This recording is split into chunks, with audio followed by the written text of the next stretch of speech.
edition of CUC Coaches Weekly, Women's Soccer Edition. Here with head women's soccer coach, Coach Garza. How you doing? I'm doing great. Beautiful day outside and got a day off. It has been a really nice fall for us. The weather's been pretty good. It's been pretty warm.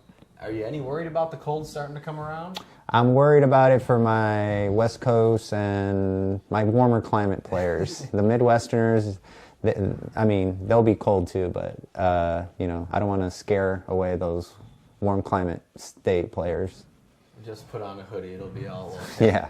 Well, before we talk about the future, I want to go back and talk about the last few games. It's been a struggle offensively for your team to find the back of the net. You've been shut out in 4 straight games now, 2 of those resulting in losses and 2 of them able to pull away with ties. Can you just talk about, what have you seen from the offense these last few games? Is it something changed or just no luck?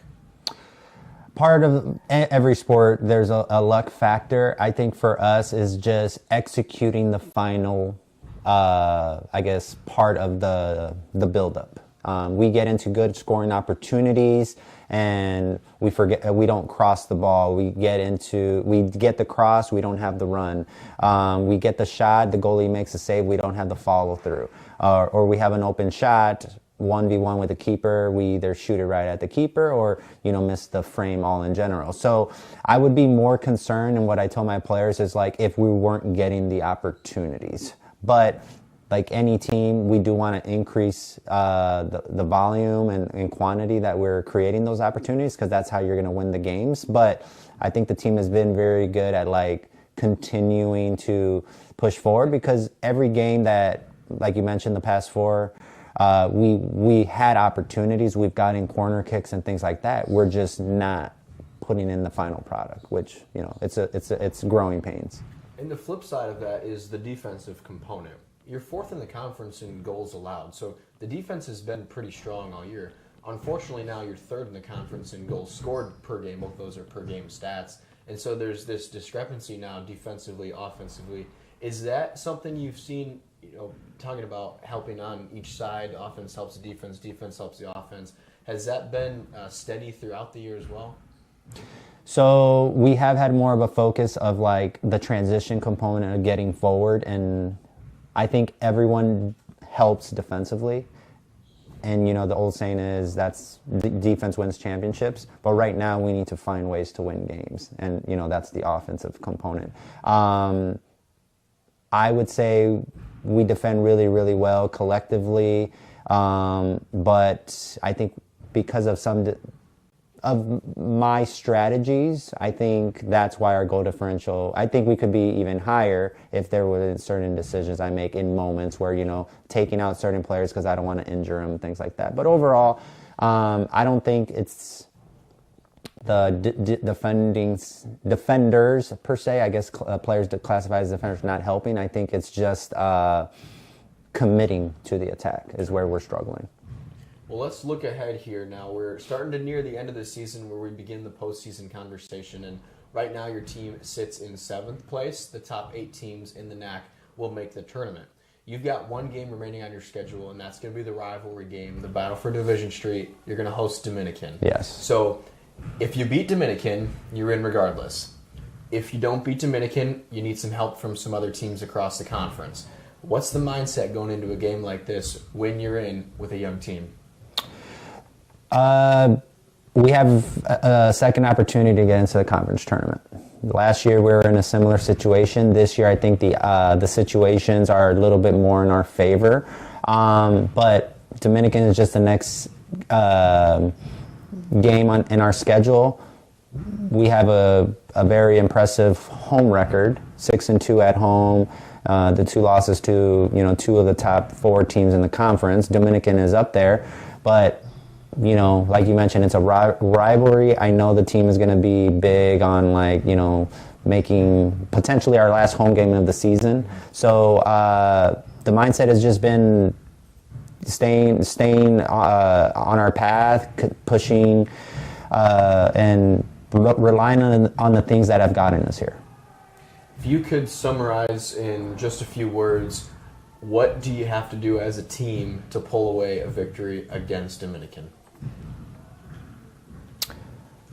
Commit to the attack. Well, I look forward to seeing the commit to the attack unfold next Wednesday here on the campus of CUC in River Forest. For more information on the CUC women's soccer team, head to cucougars.com. Coach, thank you very much and good luck. Thank you for having me.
Good afternoon, Cougar fans, and welcome to Concordia Stadium here on the campus of Concordia University, Chicago, as we get set for the regular season finale to the 2024 women's soccer season between your Concordia University Chicago Cougars and the visiting Stars of Dominican University. Peter Borkowski here on the Cougar Sports Network, joined by Dave Dimely. And Dave, if you're a college athlete, these are the kind of games you live for.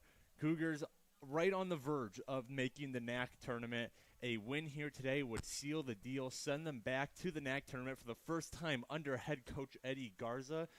But a loss puts the Cougars in a pretty bad spot where they're going to need some help, and they're going up against the Dominican Stars, who have been one of the best teams in the NAC all year long. This is a huge game, not in just terms of final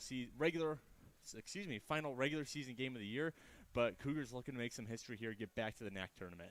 Yeah, at the end of the day, I think this is kind of why you decide to play collegiate sports. It's games like this that make everything. You kind of mentioned it. There's a lot riding on this game.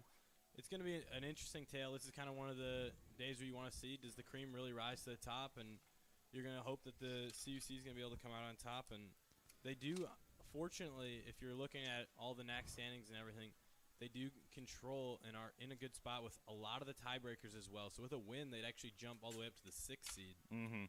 Yeah, we can go over some of those playoff scenarios here in a minute once the game gets underway. Let's take a quick look at these two squads, however. First, for your CUC, Cougars coming into today 7-7-4 overall. They're rocking a 3-4-4 conference record. They currently do sit at 8th in the conference, but like Dave said, a win can shoot them up a couple spots come playoff time. They are coming off a tie at Edgewood College on the 23rd. That was this past last Wednesday. They haven't been in action for a week, pardon me. And that was a 0-0 tie against Edgewood CUC. We've seen a lot of those low-scoring games. Got another one a week ago, as that was their last game played before coming today. So hopefully they're nice and fresh after getting this past Saturday off.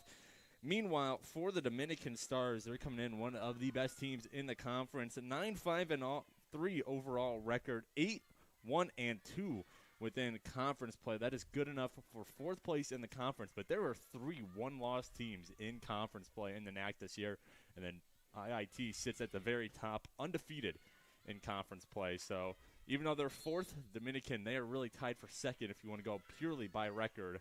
So this is a good Stars team coming from just down the street, the Division Street rivalry, Dominican University, just about a 5-minute drive down Division Street. So this is easily the 2 closest teams in the NAC conference. And a lot of history between these 2 squads, these 2 schools as a whole. Dominican, CUC, always a good battle no matter what the sport is. And this one a little better because of the playoff implications on the line. Yeah, this is kind of one of those games that we kind of mentioned. It's going to be probably a tight match the whole way, and it doesn't really matter what the records look like year to year. But this year, obviously, it matters a lot. A lot riding on it for both teams, and it's going to be an exciting match. So CUC, they'll get an early corner kick here as they hope to beat a very good defense in Dominican. They're allowing just 1.4 goals per game. That is 4th best in the NAC this year. This is a good defense. They're a good offense. They have the 2nd best offense, 2.9 goals per game. So this is just all around a great Stars team who has had a lot of success within recent history. We can touch on that later as well. As CUC will get set for another corner here, getting a good couple opportunities. Just under 2 minutes into this match. Cougars break out. Low kick to Mia Hirayama, standout freshman for CUC, who's earned regular playing time all year long. This ball is going to go towards the goal, and coming out and making the stop is the graduate goalkeeper for Dominican, Sarah Grimmett, coming from Houston. Grimmett so far this year over 1,100 minutes played, closer to 1,200 minutes played. She has a 1.69 goals against average, 77 saves versus 22 goals allowed for a 778 save percentage. She's been a big reason that this Dominican defense is so hard to get past. See, she's going to have to find some solutions, considering this is not a high-scoring Cougar squad coming today under a goal per game, .89 to be precise. So could be in for a defensive showdown between two of the better defensive units in the conference.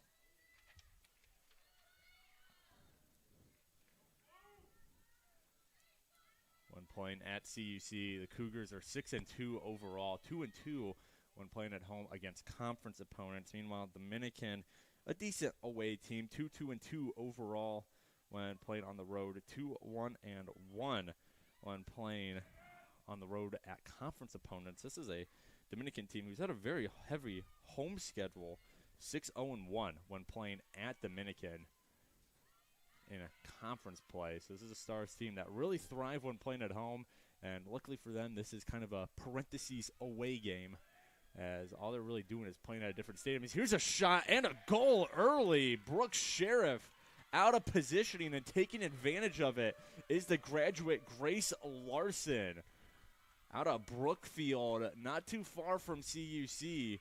And again, Brooke Sheriff out of position, coming up to play that ball. And Larson takes advantage off it, off a big rebound from Brooke Sheriff. Yeah, it's a big play by another grad student Dominican's got. They're kind of loaded with them a little bit. I believe they have 3 grad students. They got kind of a little bit more experience, if you will, in the starting lineup. While they are having 4 underclassmen, the rest are going to be a mix of grad students and a couple seniors and juniors. Yeah, we've talked all year long about how young this Cougars squad is. I mean, it's Coach Garza's 3rd year as head coach, and we're starting to kind of see his recruiting classes really take hold, especially this freshman class. I mean, you look at the 3 players handling the ball right there, Hirayama, Jennifer Reyna, and Elle Wheelock, all freshmen for CUC, all of whom have had a big impact on this season for the Cougars. So this is a young Cougars team who's trying to get there for the first time in a couple of seasons versus a Dominican team who has had a ton of success under their head coach, Carlos Carrillo, 11th season at the helm, hired in 2013. From 2018 to 2022, Dominican won 5 straight regular season championships. They're also 4-time tournament champs under Coach Carrillo, 2017, 18, 20, and 21. He's had over 100 career wins while at Dominican, and he's a pretty accomplished player at Dominican as well. 1998 to 2002, an All-American 3rd team and 2 All-American honorable mentions, 3-time All-Region, 2-time Conference Player of the Year. Coach Carrillo has had a ton of success down the street in River Forest, whether it's been on the field as a player or on the sideline as head coach. Yeah, that's a pretty impressive resume, to say the least, out of their coach. Got to assume if there's any kind of Hall of Fame at Dominican, he's got to be well on his way there. And if he's not in it already, he might already be in there for a player, but he's on track to get there as a coach as well. This is a Dominican team who is regularly towards the top of the conference, just like they are again this year. And in terms of their recent history against the Cougars, they've been just as dominant as Dominican, currently on an 8-game winning streak versus CUC. Last time the Cougs beat the Stars was right here in River Forest in 2016, a 3-1 win for the Cougars on September 28th of that year. But other than that, it has been all Dominican since then, both versus the Cougars and really in the conference as a whole. Yeah, and you mentioned that 2016 season for the Cougars. That was, I believe, the last time the Cougars were 500 or above as this season. That's also another thing that they are potentially chasing down today. Here's a high shot. The field goal is good, but it will be a goal kick for Brooke Sheriff. That was Larson again, having no hesitation to pull the trigger, even from distance. With her goal, Larson now at 6 goals on the season. That is tied for the second most, only behind Reagan Coxon, number 13, another graduate student on this Dominican squad. CC trying to clear it out, but Dominican, good ball there as Sheriff racing for it. She'll easily clean this one up, gets possession of it, gets set to get the Cougars going the other way. Well, we talked about Grimmett in goal for Dominican. Brooke Sheriff has been just as good for CUC, if maybe not even a little better. 1,400 minutes played and some change, 19 goals allowed against 100 saves flat, 1.18 goals against average, and an 840 save percentage for the junior out of California in goal for CUC. So these are 2 talented goalkeepers in their respective goals. Dominican already found a way to beat Sheriff, however, as they hold that 1-0 lead. Less than 38 minutes to play here in the first half. Yeah, that one was a little unfortunate if you rewind back a little bit to that goal that they had early. It was almost more so Sheriff kind of beat herself in that scenario, kind of giving up an opportunity for Dominican to just make a play, and that's what they did. Now Kenworthy Sr. on this Cougar squad looking to make some noise in her final year in the maroon and gold, as Dominican trying to gain some entrance into the box. They get turned away but still maintain possession. Here's the junior Mia Talau as that ball leaves the pitch, and it will be a corner coming up for the Stars. The Stars on the year, 99 total corner kicks. That is tied for third most in the conference, and as any soccer aficionado will tell you, corner kicks usually a good correlation to success, as they usually lead to good offensive opportunities, especially if you have a team like Dominican who knows how to capitalize on them. And we get set now for the corner. Low kick ball towards the goal. This one hit up, still in the box. Players trying to get a piece of it. The Cougars trying to clear it out, and that one from friendly fire, it hit off the back of Allie Brown as CUC finally able to clear it out. Whistle blows, foul called on the Stars. So the Cougars catching a break. That ball spending a good chunk of time in front of the goal and come away with it unscathed, however. Still only trailed by 1.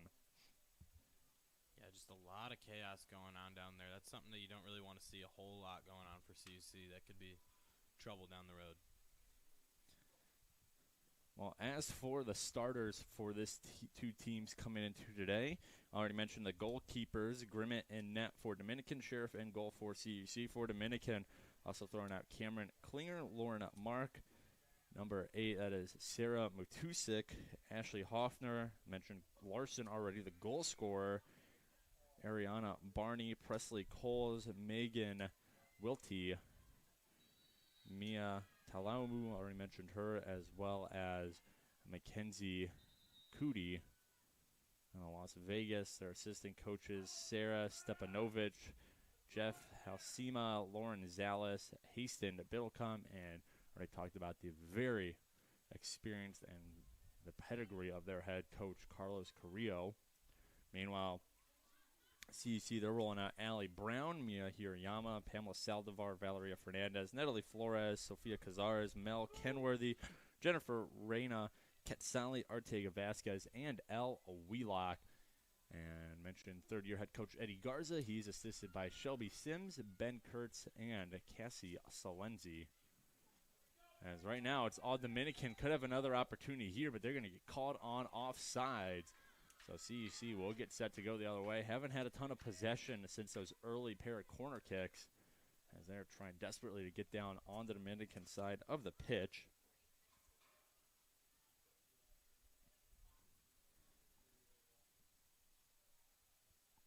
And it will now be Saldivar set for the free kick. Just on the goal line, if you're looking at the football field lines.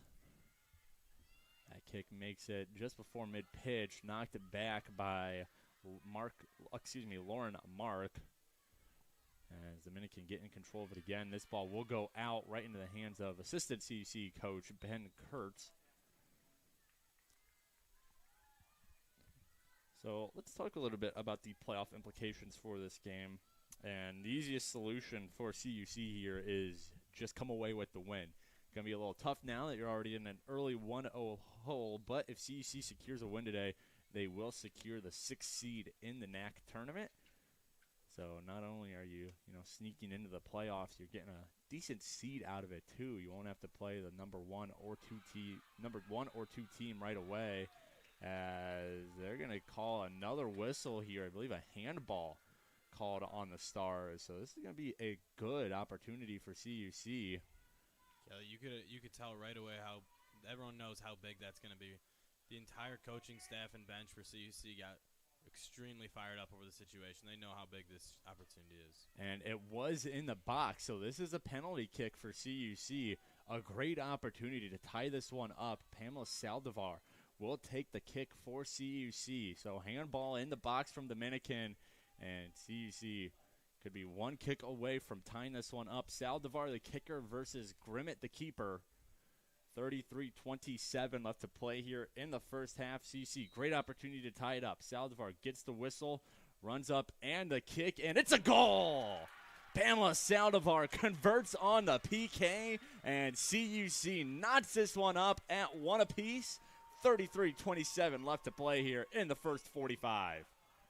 That is tremendously huge. You can't even kind of put into words how big that matters right now for CUC.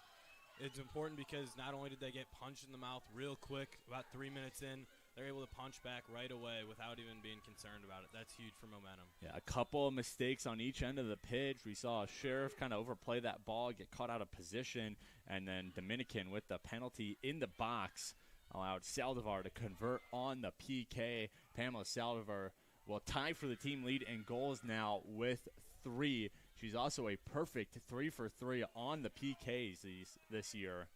As she is Coach Garza's go-to player for those PKs. As this ball takes a couple bad bounces, Sheriff able to bounce back up and snag it. She got knocked down on the initial kick towards the goal and able to bounce back, grab the rebound. That could have spelled trouble for CUC. They come away with it cleanly, though.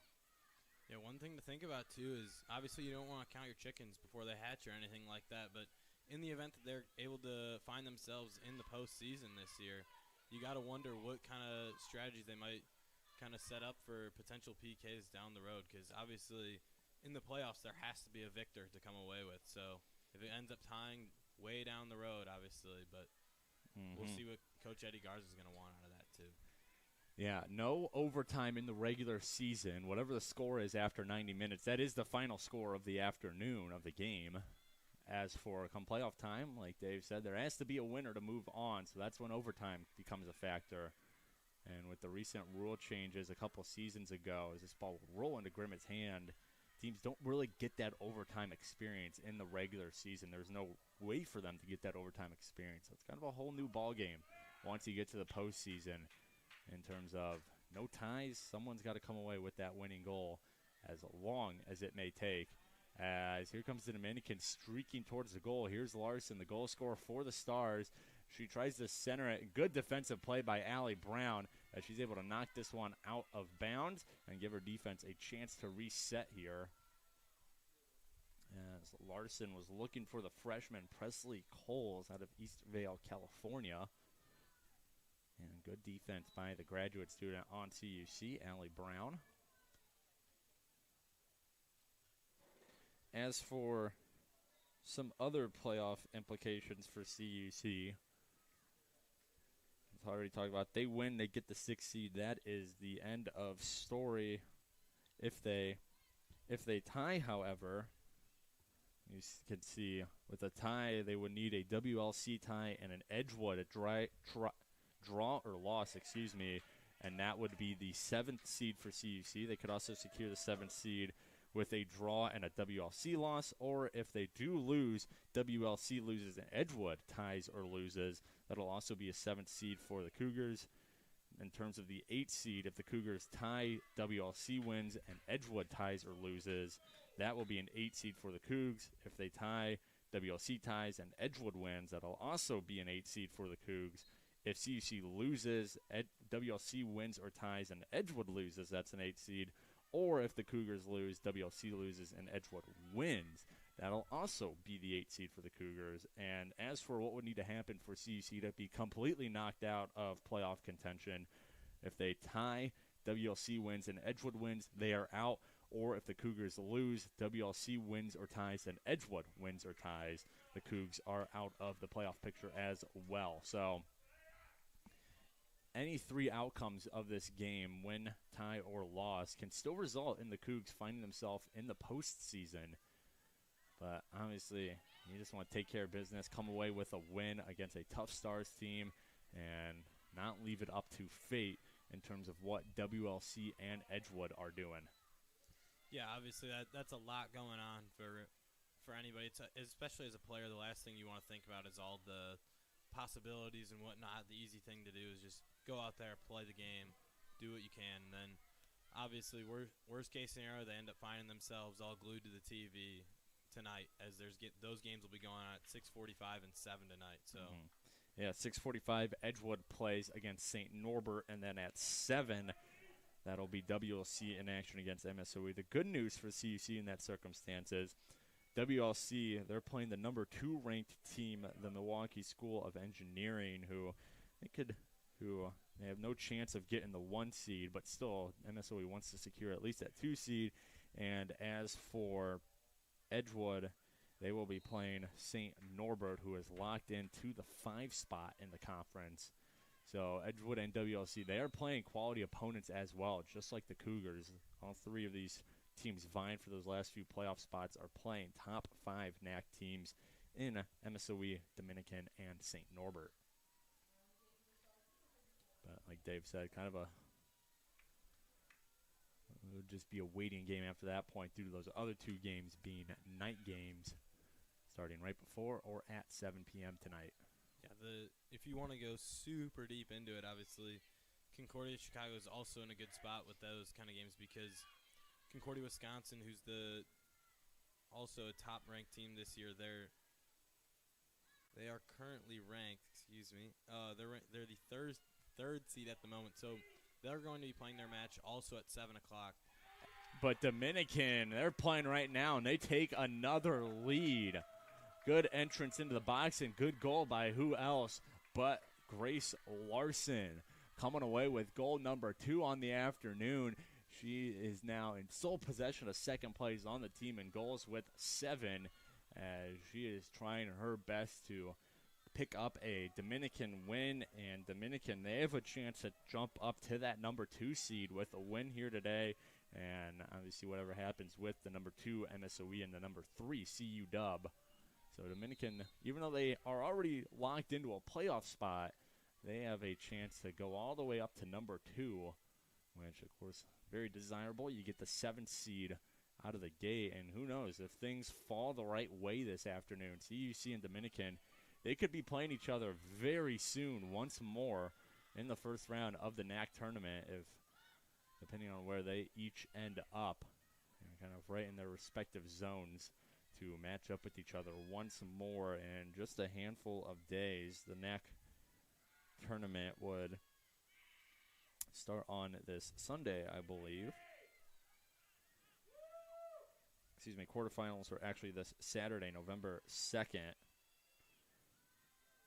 CU Dub, Dominican, IIT, and MSOE have locked in home playoff games for that first round. This is about who's going to be playing what other seed, other than Illinois Tech knows that they're getting the 8th seed, and St. Norbert, they know that they're getting the number 4 seed on the road.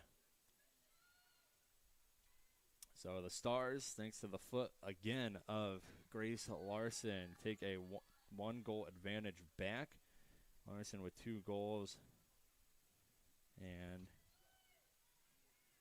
the assist on that play, on that last Larson goal, came from Megan Wiltie, sophomore out of Las Vegas. First goal by Larson was unassisted.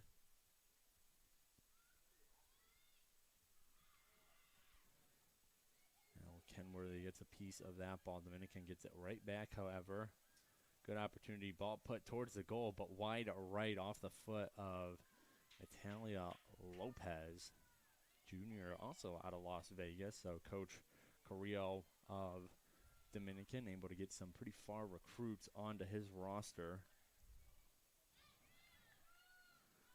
Ball leaves the field of play once more. Throw-in coming up here. It will be a Mackenzie Cootie. Second, she finds Presley Coles, and now the whistle blows on Dominican. So CUC will get possession back. Yeah, the Cougars are going to have to find a way to start kind of applying more pressure. Right now, you're kind of seeing the ball a lot for them on the defensive side, and they're going to have to kind of transition as much as they can if they want to get right back into this game.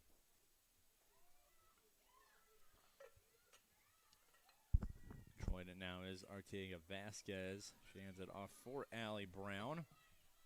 Tried to move it up ahead. Would have been a nice forward ball for Reyna, but a good play defensively by Cootie. As as here is Sofia Cazares guarded closely by Hoffner as Dominican boots it down. Ball's going to land right about mid-pitch. Header for it here. Mia Hirayama, nice play as she heads it ahead.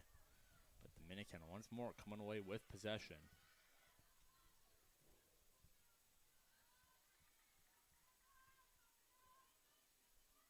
Yeah, it's an interesting kind of concept is how easily the momentum can flip. You can go from being such a comfortable spot as CUC went from being down one, and they punch back right away, make it one, tie back up, and then as soon as they give up that goal again, now it's all the momentum shifted. You kind of feel a little dip in the energy, and right now it kind of seems like CUC's got to find a way to get back up there, get back to the energy standpoint that they were at earlier, and kind of let that find themselves back in the contest. As Allie Brown gets dragged to the ground by Natalia Lopez. We got a stoppage of the clock. I think they're going to say it was actually a whistle on Brown. So free kick coming up here for Lauren Mark and the Stars. Mark, a long kick here, takes a skip off someone's head, and Sheriff unable to corral it. So that will mean another corner kick as Brooke Sheriff not happy. I think she's trying to say that she was already out of bounds when she got a hand on it. That ball might have skipped off the head of a Cougar as well. So no give on the call from the refs, and they get set up for their third corner of the afternoon are the Stars.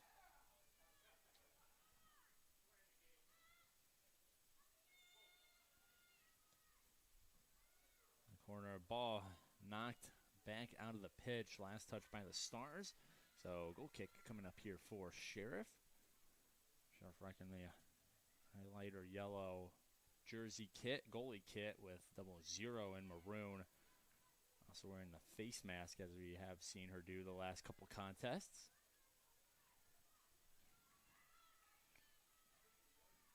CC will get a throw in here as we're just about at the halfway point of this first half. Stars up 2-1 thanks to a pair of goals from Grace Larson. Pamela Saldivar scoring the lone CUC goal off the penalty kick.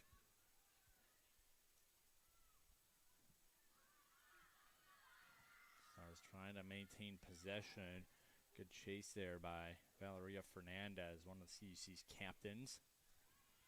She's unable to crowd back. CUC has to get control of it. Last touch by the Cougars before it goes out of the pitch.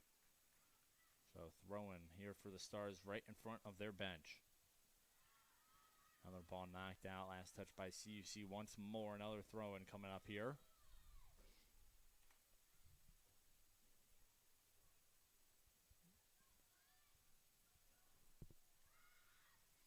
Couldn't ask for a much better day for a huge soccer game.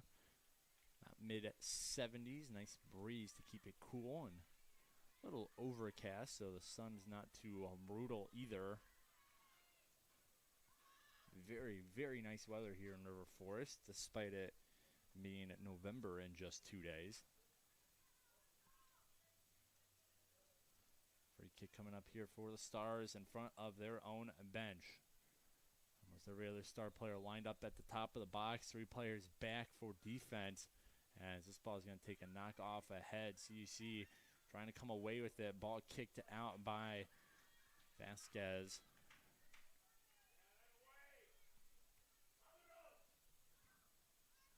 Throwing coming up for Cootie and the Stars. Trying to get it into the box. CUC trying to come away with it thanks to Saldivar. Race for Cootie, wins it, pops that one up. As we'll see who comes in. That ball rolling back towards the end of the pitch. Sheriff watches it go out, and she'll get set for the goal kick now. You could tell Sheriff was a little bit more cautious there. Took another step or two out of play before scooping that up. She was a little frustrated on that last situation.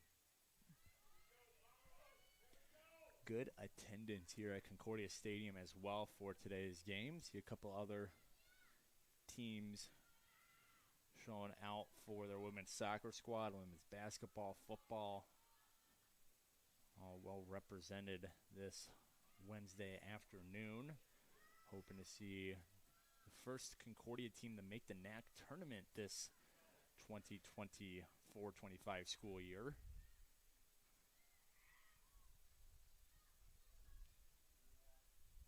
Always in somewhat Concordia fashion. Happened a little nail biter on the last day of the regular season, but nothing quite like playing meaningful games. No, and that's something, whatever the result is, obviously you would love for CUC to make the playoffs, and they're in a good position to, no matter what happens this game, thanks to the other series of events that would need to happen for them to be knocked out of contention. But just to be playing meaningful soccer is going to be good experience no matter what for a young Cougar squad to, these games are a whole different beast than your middle of the regular season game or even end of season games that don't really mean much in terms of the wider playoff implication. You are playing for something here. And that is something this women's soccer team has not done in a couple of seasons now. Yeah, I think too the difference is when you're in the middle of the season, kind of grinding out those games. Obviously, you know that down the road they will have implications, but it's not staring you directly in the face like this game is right here. So that's you kind of get a little bit of that nervous tension in your stomach. You feel those butterflies a little bit, and it's kind of just about, are you able to use that to make you a better player today, or is it going to almost have you shrink under the big situation, under the big moment? Because those moments will come today and down the road, assuming they're able to make the playoffs. So this game could potentially help kind of provide a little bit of experience for down the road if they're able to get into that postseason as well. Because it's not quite a postseason game, but there's something in the air to where it kind of feels like just a little bit more, like this game matters more, and I think that's a big deal for the players. Yeah, last time that the Cougs went into the NAC tournament was back in 2020, but that was also kind of the weird season. They played their season in the spring due to the COVID pandemic. I do believe that year it was also kind of a little awkward too, where they did the split of the conference. So some of those tough matches where you end up playing like your MSOEs or whatnot, where they didn't quite count for your conference record, so it kind of made it a little interesting as well. Yeah, other than playing the season in the spring, the conference was split north and south. In terms of the last quote-unquote regular season that the Cougars made the NAC tournament, you'd have to go back to 2018. That Cougar squad, they went 6-13 overall, 6-5 within conference play, and they were bounced in their first game in the NAC tournament by the other Concordia in the conference, Concordia, Wisconsin, by a score of 1-0. As we're going to get a brief stoppage here.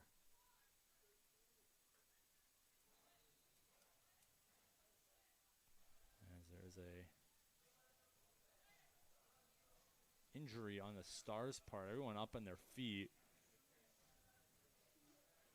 So CUC using that opportunity to round up on Coach Garza, receive some in-game instruction. 17:15 to go here in the first half while the referees check up on the down Stars player. No one left the pitch.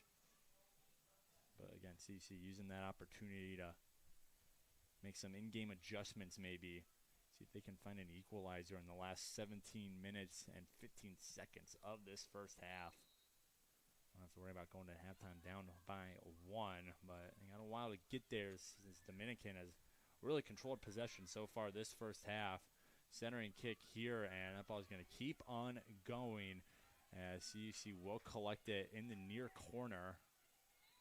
And losing it on the dribble was Natalie Flores. Able to pick it up in the corner, just not enough control of it. Good stop there by Raina Bakuti. Still comes away with it. Stars still in possession. See, this is what good teams do. They're able to just keep the pressure on the opposing defense, not give them a break to catch their breath. Stars 6 total shots so far through this game, 2 on goal, both of which have found their way into the back of the goal. As here's another shot wide right as Sheriff will get set for a corner. A goal kick. Cougars, meanwhile, one shot on goal. It was the PK from Saldivar. They have a pair of corners as well. Stars have 3 of their own. Good pass ahead, but Stars not able to get there in time. Good defense from El Wheelock. However, not able to get possession back for the Cougs. Stars, nice tip there. Near sideline for Mia Dosen. As this ball into the corner, knocked out. Last touch by Flores, and it was at the back of the pitch. So corner kick coming up here for the Stars. It almost looks so far as though in the last little bit of time, the Cougars have started to look a little bit more frantic, as they got to kind of find themselves a little bit calmer, relaxed, kind of go back to their version of soccer that's made them successful this year and kind of got them to here. Because right now they're kind of missing some opportunities. This ball right in front of the left pipe, and the Cougs / a combination of the Stars as well. They cleared out. I think the Stars were the main culprits on that clear out. They just want to get clean possession back. That ball stopped right in front of that near side pipe. Ball towards the Dominican bench.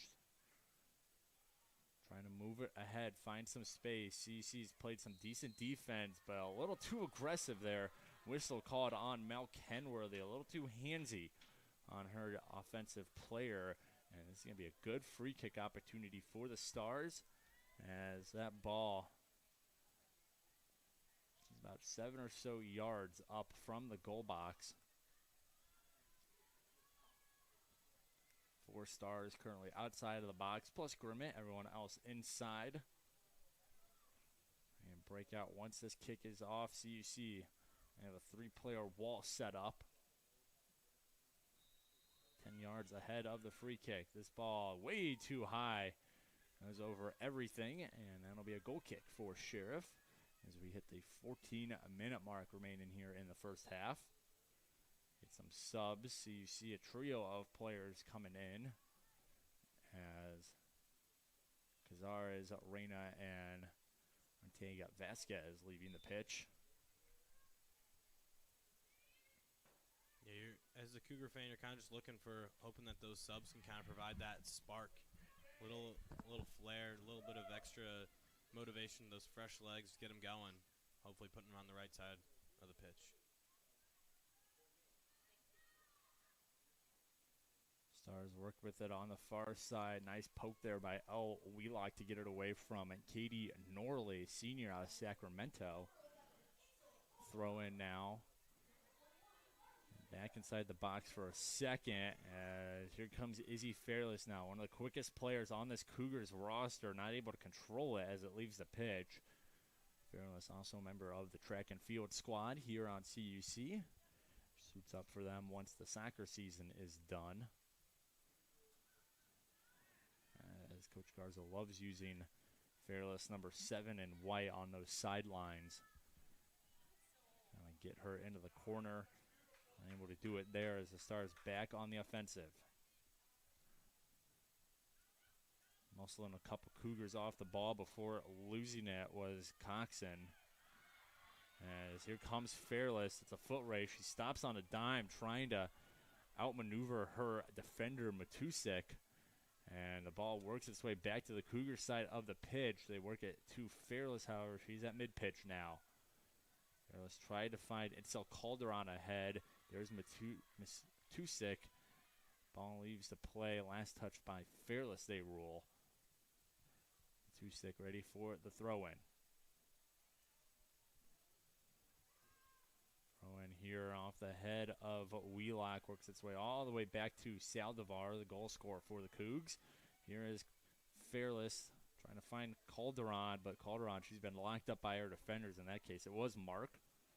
Ball leaves the pitch again, so another throw-in coming up here. Matusik will take it once more.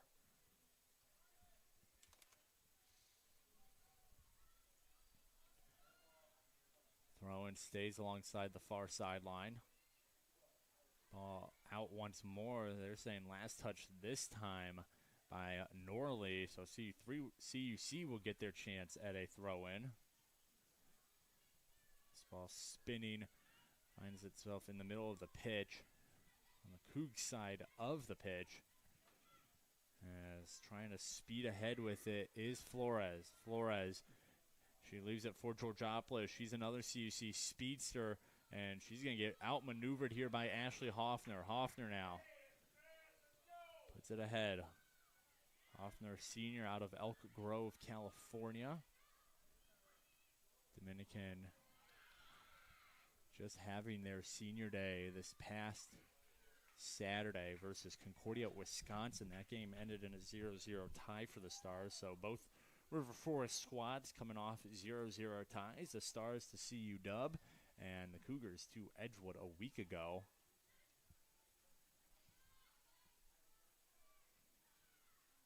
You know, there's another question, Dave, that you could have coming into this game about the Cougars coming off a bye game, essentially, not playing Saturday. Usually, once you hit conference play, you're playing every Wednesday and Saturday. CUC originally scheduled to play Alverno this past Saturday. Alverno had to cancel their season before the season kicked off, so the Cougars got a free day out of it. So you're kind of wondering coming in, were the Cougars maybe going to be either a little rusty, considering they haven't played in a week, or were they going to maybe a little quicker, a little more high energy, considering they've had a week off essentially from game time action, chance to get everyone healthy. And I don't really know if we've seen either side of that so far today. They look like about business as usual, as if they had just played this past Saturday. Yeah, Peter, I think that's a fair question to ask, but at the same point, you gotta kind of realize and take into their headspace as well, where this game is one of the biggest games of the year, if not the biggest. So it's kind of they're gonna wake up ready to go. So you gotta assume that rest factor is gonna help for sure, but then also you gotta assume there won't be any rest, any rust, just due to the fact that of how important this game is. Rust, I feel like, can often come from just like a not being prepared to be in that game sense or that game mode, but it's definitely hard to believe that they were ever not going to be in that situation today. Less than 9 minutes to go here in the first half, and they haven't played since last Wednesday. But the other glaring, trend for CUC is they have not won a conference game since September 28th, over a month ago. That was a 2-1 win over Wisconsin Lutheran, one of the very teams that they're in competition with for those last two playoff seeds. Or last three, I should say, considering the Cougs can jump all the way to 6 with a win here today. Yeah, you mentioned some of those kind of numbers. They also haven't been fortunate enough to play a home game in over 2 weeks as well, and that came in the challenging game against MSOE, I believe. Yeah, played MSOE here at home on the 13th. Last home game for the Cougs before this afternoon. That was a 5-0 win for MSOE, the number 2 ranked team in the conference, who share a record with Dominican. Both squads 8-1-2 within conference play. Dominican, their lone conference loss coming, as many teams' conference losses have this year, against Illinois Tech on October 9th. A 4-2 loss at IIT on the south side of Chicago. But other than that, in a pair of ties to MSOE and Concordia, Wisconsin, Dominican has been perfect within NAC play. And another trend for Dominican you want to look at is they have not allowed a goal before today since October 9th in that IIT loss. Since then, they have had 4 shutouts versus Marion was a 5-0 win, Edgewood a 4-0 win, Wisconsin Lutheran a 2-0 win, and Rockford a 9-0 win. Offensive explosion there for the Stars. And then they had a 0-0 tie against CU Dub. So before that Pamela Saldivar penalty kick, they had not allowed a goal. And even then, they have not allowed a normal goal, if you will, since that IIT game, with that Saldivar goal coming off a handball in the box leading to the PK, which Saldivar converted on, as she has done all year long. Yeah, I think one of the crazier things, too, is when you kind of look at it and you're realizing how strong of a defense Dominican has. Maybe it's not so much that strong defense, but it's that elite offense where it's just so much pressure on the offensive side that teams are often forced to transition from maybe a balanced or offensive-minded approach to now we find ourselves on the defensive end a lot as Dominican's just providing so much pressure. And that Angel saying sometimes a good defense, just a great offense. Dominican certainly seems to be a proponent of that idea of 2.9 goals per game. As before that CU loss, CU tie, I should say, and after that IIT loss, they have beaten their teams by at least 2 or more goals in those 4 games in between. And other than that 2-0 win at WLC, they've beaten teams at least by 4 goals in those 3 other matches. So this is a high-scoring Dominican offense. And the other thing you look at, Dave, is this is a well-rounded Dominican offense as well. You have Reagan Coxon, who still leads the team in goals with 8, Grace Larson now at 7. But other than that, you just have a ton of players who have scored 3 or more goals for the Stars game. It's not like, it's just one player. Madeline Georgopoulos had a good opportunity, however, called back due to offsides. CUC thought they had something there, but the near side referee saying otherwise, as that'll be a free kick now for the Stars. Maybe the best opportunity CUC had all day other than the PK if it was not ruled illegal. Yeah, I think when we kind of mentioning the strength of the overall depth, if you will say, for just how their offenses look productively, it's possible that it could just be obviously extreme depth, and they have a really good program, which is obviously part of it, but it could also come from the coaching staff and their kind of scheming and strategizing that they've kind of implemented throughout the years, and that's why they're able to be such a powerhouse time in and time out.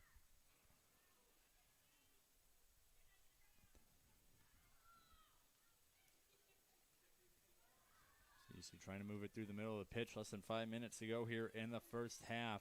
Haven't really had any good looks at goal since the Saldivar PK. Georgopoulos thought she had one there. It was instead called back, as now there's a whistle on the Cougs.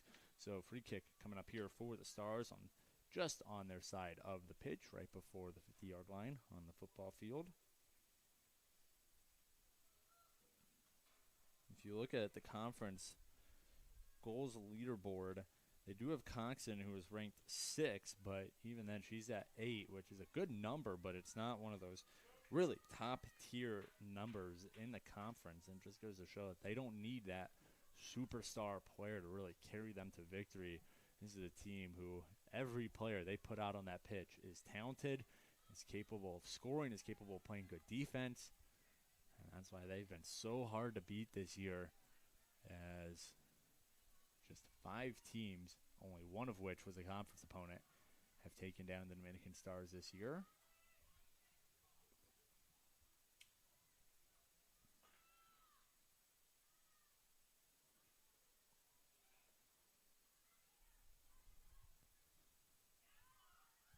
Cougs trying to find some space through the middle of the pitch. They're not going to do it on that attempt. The Stars coming back with it. Handling it is Tia Gar for a second, but the Stars lose it. It's going to roll all the way out the back of the pitch. Goal kick coming up here for Sheriff. Sheriff on the afternoon, still waiting for her first save. Goal number 1 came out to make the play, and then Larson taking advantage of the out-of-position Sheriff. And goal number 2 is just a great move by Larson to get an excellent shooting position, where a goal scorer like Larson is going to finish that almost every time.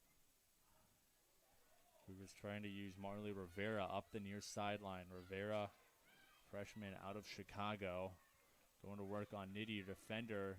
Moves it to the corner for Georgopoulos, but she's going to lose it to Hoffner, who clears it out, keeps it in bounds. Good kick there by Hoffner.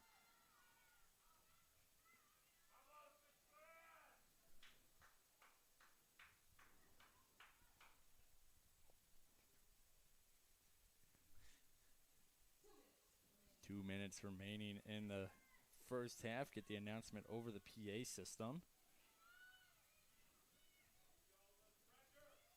Saldivar try to get it to the far sideline for Fairless, but the Dominican Stars coming away with it again. CUC just unable to get consistent possession versus the Stars squad. These Stars players. As we're at 90 seconds remaining here in the first 45. CC, you're going to need a good run here if they want to find an equalizer going into the locker room.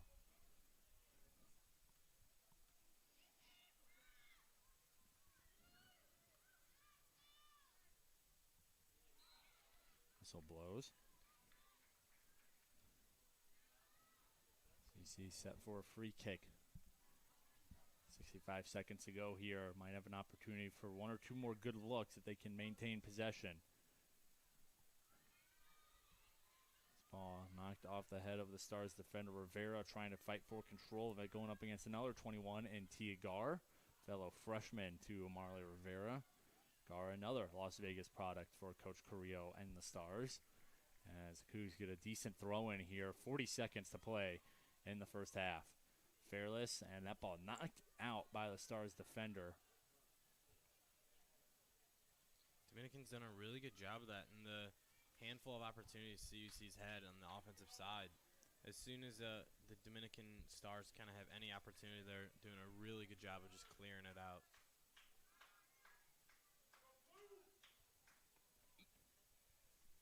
Stars will get a throw in here. 10 seconds to go. We'll see if they really try and push tempo here, if they're just content with a one-goal lead. It looks like it's going to be that answer. As CUC knocks it up, no one's going to collect it. And that'll do it for the first 45 minutes of action here in River Forest. The two River Forest-based NAC teams going at it. Playoff spot on the line for CUC. They can clinch it with a win. They got some work to do if they want to do that, however. 45 minutes to go here in the match. CUC trailing by a goal, 2-1. So everyone will take a break in the locker rooms. And then when we come back, 45 minutes remain here. CUC can clinch a playoff spot with a win. A tie would almost certainly guarantee it as well. But we'll have to see if they can find the equalizer and get there when we're back here in just under 15 minutes. So don't go anywhere. Second half action between the Cougs and the Stars coming up shortly here on the Cougar Sports Network.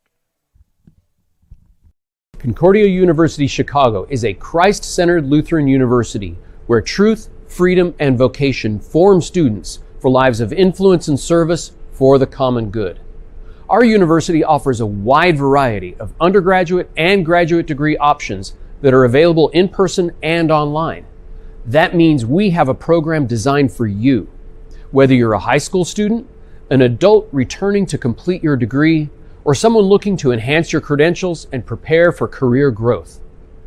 As a member of this university community, you'll also find support in your spiritual and personal life so you can grow in the faith and discover ways to serve others. To start your next journey with us, visit cuchicago.edu today.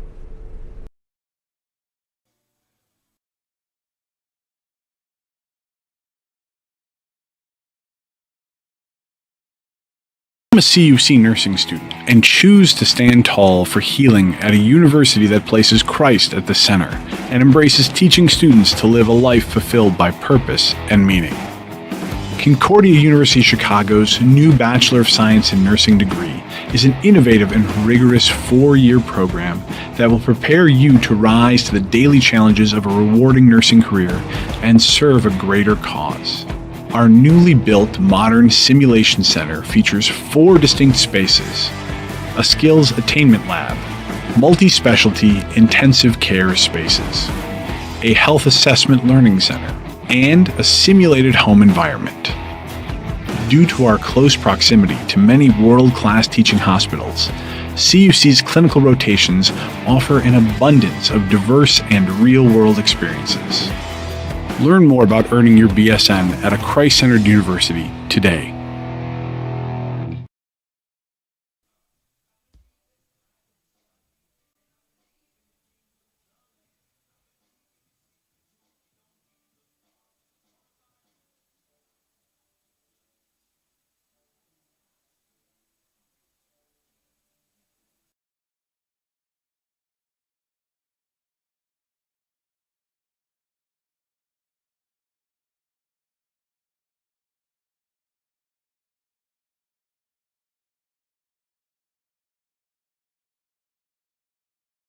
Hey, I'm Monica here at Concordia University Chicago, and we're here outside of Concordia Hall. Concordia Hall is the university's newest residence hall, right on the edge of campus, perfect for students who want to explore the nearby downtown of Oak Park and River Forest. The flexible suite-style living in fully furnished bedrooms lets students choose what works best for them. Every floor is complete with a community lounge and full common kitchen, with a kitchenette, microwave, sink, and refrigerator. The first floor offers the Victory Lounge, connecting to 2 additional residence halls, with no shortage of ways to relax.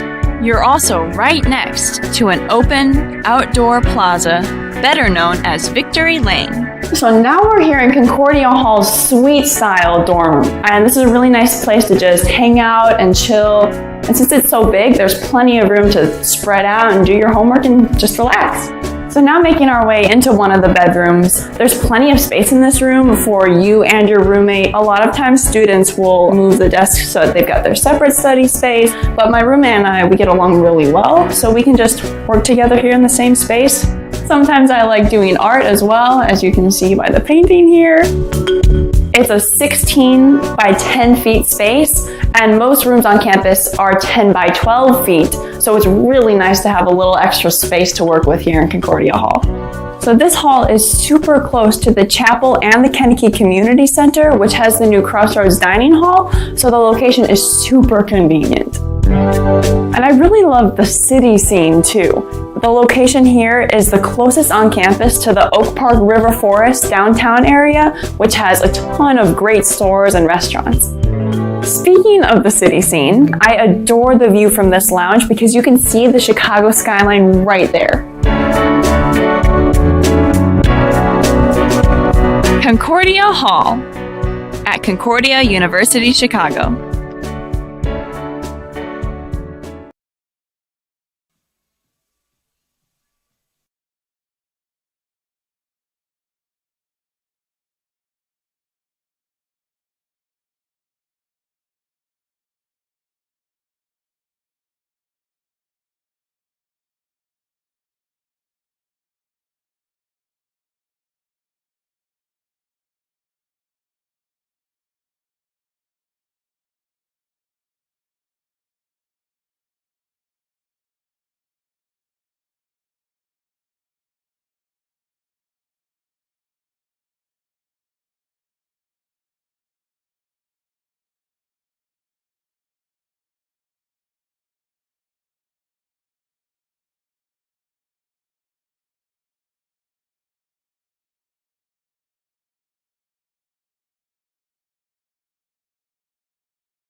Halftime is over here at Concordia Stadium on the beautiful campus of Concordia University, Chicago. As we get set for the final 45 minutes of the regular season finale for these two squads. Concordia University Chicago Cougars taking on the Dominican Stars from down the street, the Division Street rivalry. And right now the Stars holding the advantage over CUC 2-1. As we get set for the final 45 minutes of action in today's game. Peter Borkowski still here on the Cougar Sports Network, joined still by Dave Dimeling. And Dave, kind of do or die time for CUC. Not explicitly that losing this game means you're out of the playoff implications, but you want to come away with that win the last 45 minutes. That is going to guarantee you the 6th spot in the NAC tournament. CUC, a tie would do them some good work as well, as they'd have to have a really unfortunate string of events for them to get knocked out of the tournament even with a tie. So they essentially need to muster up 1 goal of offense here. Their defense needs to stand tall, which for the relative most part of this game they've been doing that. But it really comes down to this last 45 minutes of the regular season. What has your team got? What can they put onto the pitch and hopefully come away with a win and a guaranteed spot in the tournament?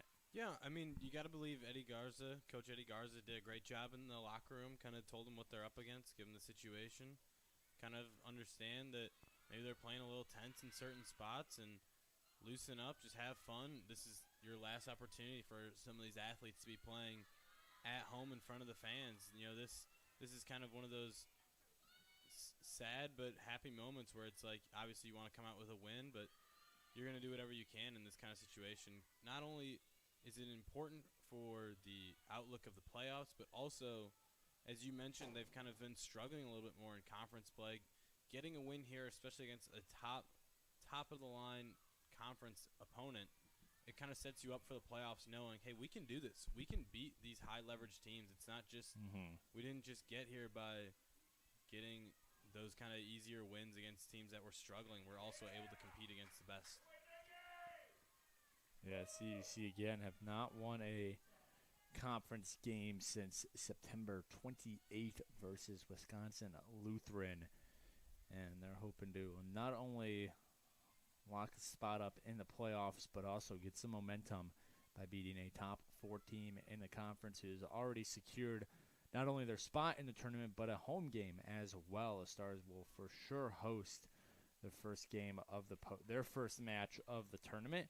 Just kind of depends on who they're getting, and there's a very real chance that they wind up facing these Cougars again on Saturday down the street at Dominican. As this ball can be kept in by the Stars on the CUC side of the pitch. Cougs looking for some way to break out, but the Stars have been doing it all afternoon. Just an insane level of offensive production and possession. Coming into this second half, the Stars 8 total shots, 2 of which have found their way on goal. Both of those shots on goal have found their way into the goal. No saves have been recorded by either goalie yet. 7 fouls for the Stars, 5 for the Cougs, 5 corners for Dominican, just 2 for CUC, and a pair of offsides for the Stars and 1 for CUC. CUC has 1 total shot, which was on goal, the penalty kick from Pamela Saldivar, which had us briefly tied up at 1 goal apiece before Grace Larson, thanks to her second goal of the day, gave the Stars their 2-1 lead, which they still hold right now. Centering kick here from the Stars. Nice play by Pamela Saldivar, the goal scorer for CUC, to knock it out. Ball is going to roll now, and it'll be a deep, deep throw-in for the Stars, about as far throw-in as you could get for Dominican. Yeah, no ties, no overtime, in the regular season. Whatever the score is in 41 minutes and 10 seconds is the final score of the afternoon. Win, lose, or tie for either of these squads. Sure. CUC eventually is going to kind of want to get on the board here soon, just because eventually the morale starts to kind of set in. You start feeling that the pressure a little bit more building. You got to find a way to find that loose ability to play, and here they come right now on the rise, getting a chance for another offensive opportunity. CUC's only shot on goal, the Saldivar penalty kick, came 11 minutes and 30 seconds into the game. And since then, they have not only have they not put anything towards the goal at all, they haven't really had much offensive pressure. Madeline Georgopoulos had a good run in the back end of that first half, but it was called back due to offsides. And other than that, it's really just been the Dominican star show here, as there's a Cougar on her knees now. And that'll get a stoppage of the clock. It was Mia Hirayama. Hirayama, maybe the most defining characteristic of her season so far is the amount of toughness she has out there on the pitch. We see her game after game regularly get knocked down, and she always finds a way to get back up. That is a trait that Coach Eddie Garza has to love out of his freshmen from Hawaii. So throw in here for CUC. Lands right under the feet of Ashley Hoffner for the Stars. A couple players go up. No one comes down with it. The Stars come away with it, though. One-on-one race here. Elle Wheelock taking on Mia Talau. Talau tried to keep it in. I'm going to say unsuccessfully. Goal kick coming up here for Sheriff. Less than 40 minutes to play here in River Forest. CUC to be precise, both these teams located in River Forest. And the Stars just a 5-minute trip down Division Street. Yeah, just about a par 5 away almost. It's right down the block. Closest rivalry in the NAC in terms of distance and maybe just in general, as games between these two teams, no matter what each respective squad is doing, always a close affair. I mentioned the history between these two squads. CUC has not won a game versus Dominican since 2016. But these games are always competitive, including last year. And we haven't talked about that yet, but this was a very similar situation last year for CUC. They needed a win and some help in their final regular season game to sneak into the conference tournament. They were playing the Stars down the street at Dominican, and they came away with a 1-0 loss to the Stars that ended their conference playoff hopes, as they find themselves in a similar situation here, hoping to get that monkey off their back, beat the Stars for the first time in 8 tries, and lock up a spot in the tournament, make up for last year's loss to Dominican in the final game of the season, which ended their season.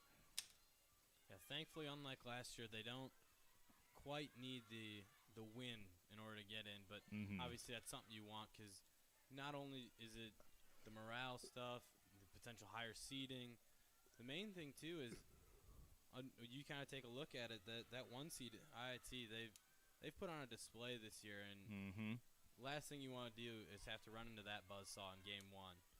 So if they can find any way to not have to deal with an IIT or MSOE early, obviously a lot of those teams are really strong, but yeah, those top 2 teams who CUC would almost undoubtedly face if they finished 7 or 8.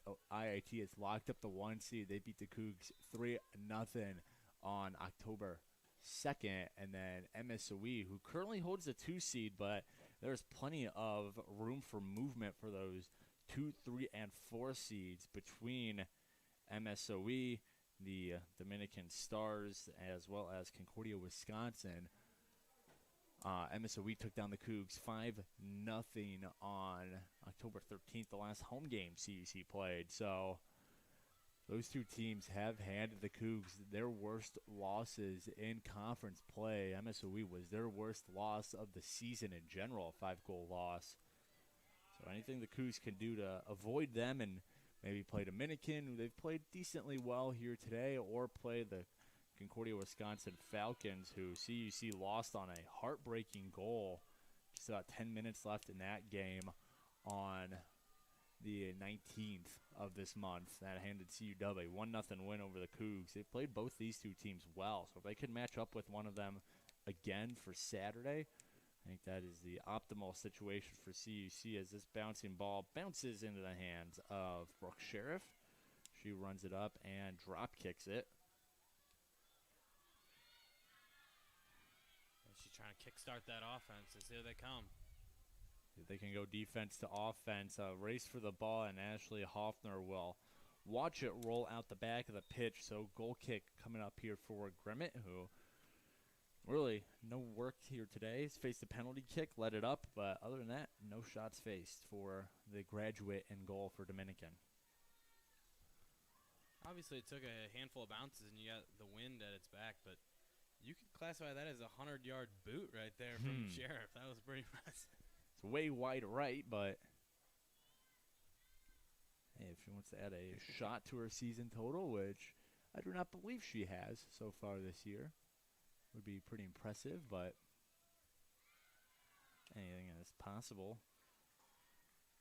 Trying to go immediately defense to offense with the goal keep, but unable to do so as Dominican trying to work it back up the pitch now.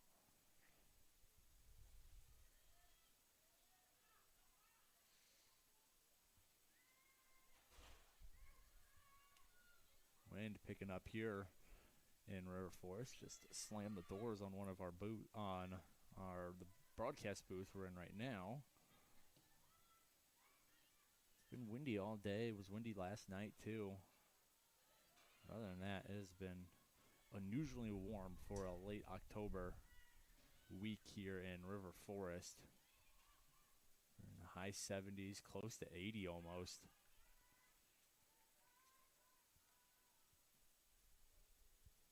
You know, and I kind of got to wonder what exactly weather do these kinds of players want? I mean, you know, you don't want it too warm. Some players prefer to play in the cold because all the running will warm you up real quick, but I know a lot of players don't like starting out cold either, so I'd be interested to hear some of the thoughts about playing in almost 80-degree weather when it's November in just a pair of days here. Yeah, that'll be definitely an interesting circumstance, assuming they're able to compete under that. The one that I kind of get curious about is if you want to look way down the road to the NCAA tournament, how the weather could possibly affect those matches, and that would be an interesting contest as well. Yeah, because these two teams, or these teams in general, I don't know why I specified these two, but, you know, the teams in general in this area, like, they haven't really had any cold games. Usually by the time you get to October 30th, the end of the regular season, start of the NAC tournament, you're running into, you know, games in 50-degree weather, maybe 40-degree with the wind chill. And the players, they're just used to that. Again, it's soccer, not that big a deal. You do enough running where you're going to warm up really quick, but it would be interesting that if we do get a sudden drop in temperature and it starts to feel more like late October, early November, how's that going to affect the players too, as they haven't really had a practice in this colder weather? Now, granted, CUC women's soccer does typically practice early in the morning. They do have some morning sessions, so they are out there when it is a bit chillier out before the sun really comes out. So they do have some practice playing in cooler weather, I should say. I shouldn't say cold, but still an interesting dynamic in just how warm this season has been. All knocked out by the Stars. CUC will get set for a deep throw in here.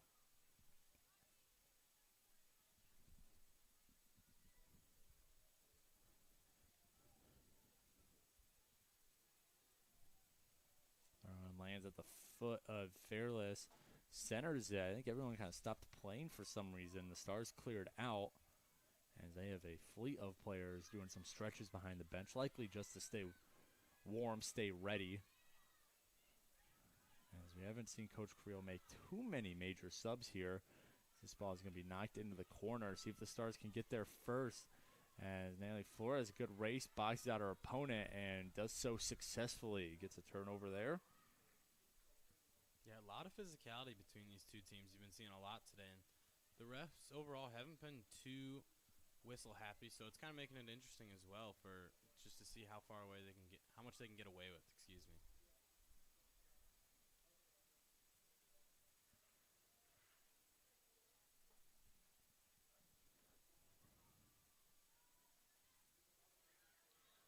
Dominican sets it up, a kick, and Sheriff a diving attempt. She didn't even touch it though.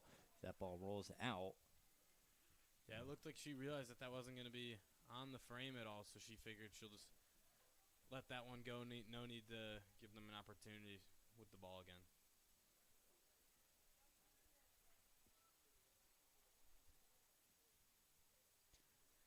These aren't the only two Concordia teams duking it out right now, as the men's soccer teams of CUC and Dominican playing just down the street at Dominican. And it's currently halftime there at West Campus Field, original name there from Dominican, as halftime Stars up 2-1 over the Cougs. Men's soccer officially out of playoff contention, but have a chance to tack on one more win here before their season also ends. They played their home finale a week ago today. Tough loss to the Edgewood Eagles, cream of the crop in the men's side of the bracket. And this is our final, most likely I should say, final soccer game of the 2024 season. Of course, if CUC gets in as a 6 or 7 seed, there is a very limited chance that they might host another game. As here's a header off the top of the crossbar. I don't know who got a piece of that. The Stars are setting up for a corner. I think a Coug defender. Yeah, I believe that was Saldivar who headed that one up and over. Bold strategy right there, but it panned out.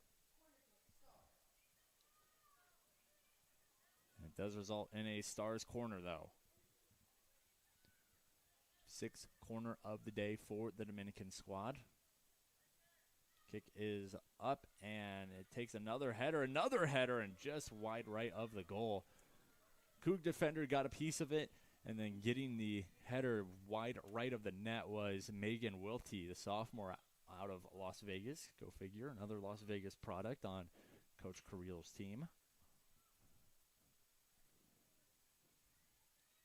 But as I was saying, unless CUC gets in as the 6th or 7th seed, and then some real wacky happenings occur in the playoff that results in them hosting a playoff game. This is the final home soccer game period here at CUC this year. And a decent season for both squads. Men's team not making the tournament, but showing great improvements over last year's winless campaign. Picked up a handful of conference wins. And the women's team here's a shot, first save of the day for Brooke Sheriff, first save of the day in general for either of these keepers. But women's soccer improvements as well. Even if they don't make the tournament, they're still finishing with 7 wins, which is more than double what they earned last year. And coming into this year, Coach Garza had won 6 games in general in his coaching career here at CUC, and he has already surpassed that in this year alone. So it's a good sign of things to come for the women's squad and the men's squad. And probably see in the last 27 minutes and some change of soccer here at CUC.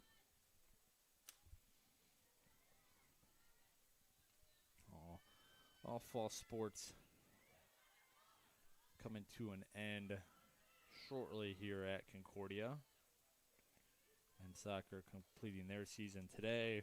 Women's volleyball will be done next week. Track cross country only has 2 more meets left, one of which is the NCAA meet, which we'll see who they end up sending there. And then football, just 1 more home game. That comes in less than 3 weeks now,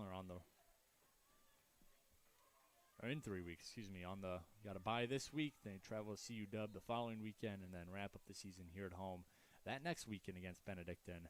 And that'll do it for fall sports, and basketball is starting to kick off here. Women's basketball had a scrimmage last night, so starting to make that transition from fall to winter sports here at Concordia University, Chicago.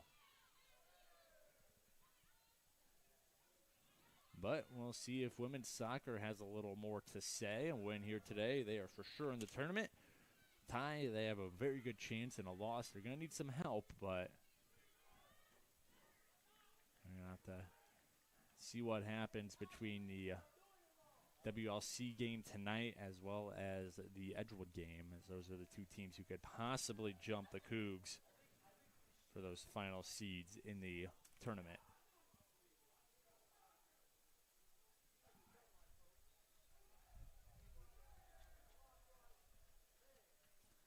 Thrown here for the Stars, 25 and a half to go.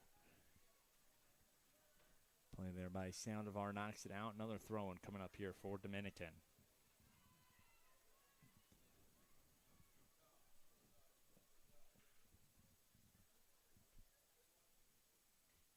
No shots this half for the Cougars. The Stars have had 4, one of which found its way to Sheriff, which she saved, her first save of the day. As two of the better goalies in the NAC this season, not having to do a ton of work. Sheriff 1 save, 2 goals allowed. As here's another ball on net. Sheriff grabs it. Should go down as a save. We'll make sure it for sure does. Wasn't an extremely difficult shot, but Sheriff still making clean work of it.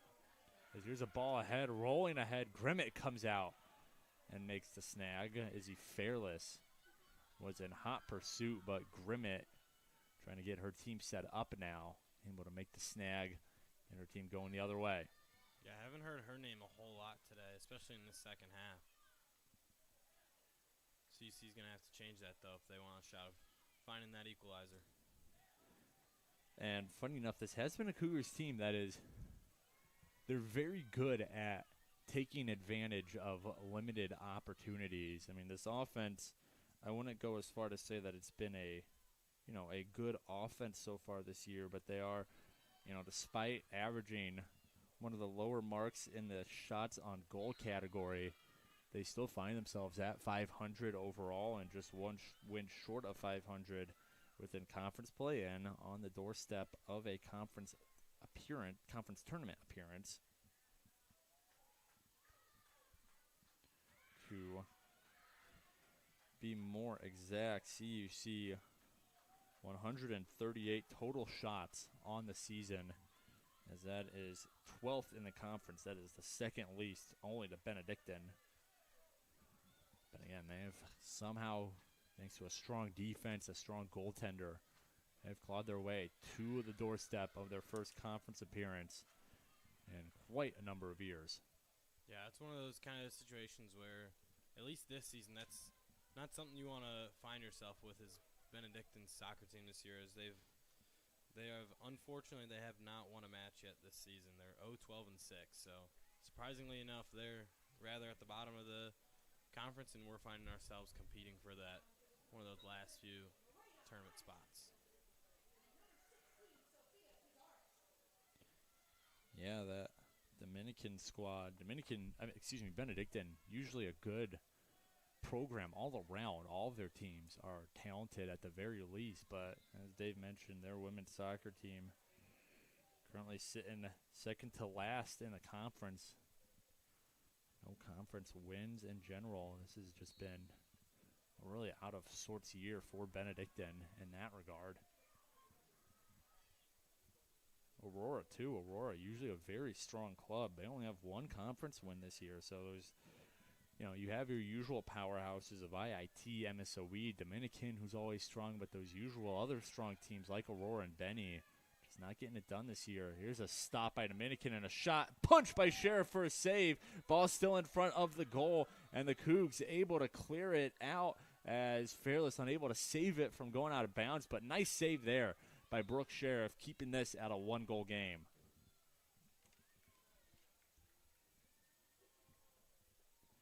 That's probably the worst thing that could happen right now for the Cougs, is to allow another goal. This is a Cougs team who, as we mentioned, scoring less than a goal per game versus a Star team who is allowing 1.41 goals per game. one goal deficit, you get a lucky bounce, you get a lucky kick, something slips past Grimmett, or you get a penalty in the box like we saw earlier that allows for a PK. But 2-goal game, that's going to allow a little bit, that's going to need a bit more of a concentrated effort from an offense that has been relatively silent so far this afternoon. Yeah, definitely. The stats won't tell the whole story, but they tell a lot, to say the least. When you kind of find yourself in a 2-goal deficit as opposed to one, it's a horse of a different color. That's making it a way tougher match for CUC. As turning on the turbo jets is Natalie Flores. She's getting some cheering from the football squad in attendance. She centers it, and Grimmett comes out and makes the play. Excellent carry by Natalie Flores, slicing through the defense. Just not able to get any help once in the box. Grimmett will now slow things down, give her team a chance to reset, as we are officially across the halfway point here in the second half. Stars still holding on to that 2-1 lead, but see if CUC can get some momentum going here. They seem to be kind of piecing it together.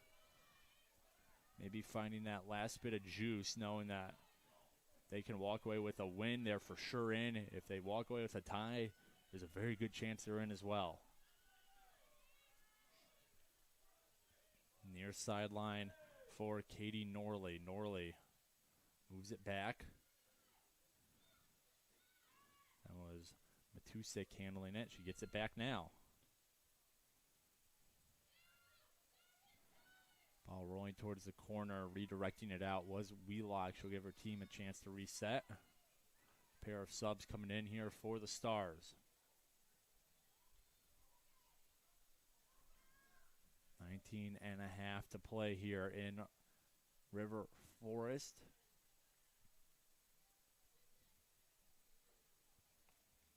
Stars with this win, they will shoot up to number 2 in the conference behind IIT, but they'll also have to rely on MSOE and CU Dub losing and or tying in their respective games if they want to hold on to that 2 seed and possibly see the Cougars again on Saturday.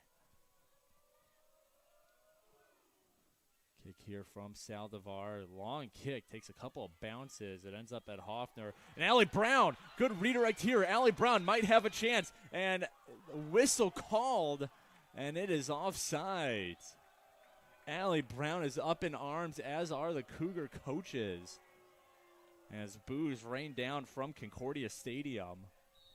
I don't know. I don't think it was an offsides. I believe they were calling a handball there. A handball. It hit her. If that was indeed the call, we saw the far side ref also raise his flag, which is usually the sign of offside. But if it was indeed handball, I think it was pretty clear, at least from our perspective. That hit her in the face. The Dominican player tried to kick it back towards CUC side of the pitch, and it just took a redirect off Brown's face. As this ball up ahead, Grimmett is there for the snag, but Allie Brown was trying to plead her case a little bit there. Unfortunately, it didn't go her way. That's one of those ones that are pretty unfortunate for the Cougars, but they're going to have to find a way to keep competing these last 18 minutes. So they are saying it was a handball. That is the official scoring. As this ball knocked out, last touch by Fairless. As you can see, the Cougs getting a little frustrated with the refereeing here. And they're getting some support from the football team. This is what home field advantage is all about, though. You can feel the energy from the stands, almost feeling the Cougars here. They've looked like a brand new team in the last couple minutes, getting more and more looks down the pitch. Yeah, the crowd getting into it is definitely causing a lot more, just that whole environmental feel. We've seen multiple teams on campus. Despite the small student body here in Concordia, when people show up to these games, especially inside Geisman, they can really change the course of a game. And we're starting to see that a little here at Concordia Stadium. No whistle blown. Cougars looking for one. Here come the Stars, however. This is a good break for Larson. Ball is going to trickle in, and it's good. Grace Larson completes the Hattie. As you can see, the Cougar coaching staff still up in arms. They thought there were a couple missed calls.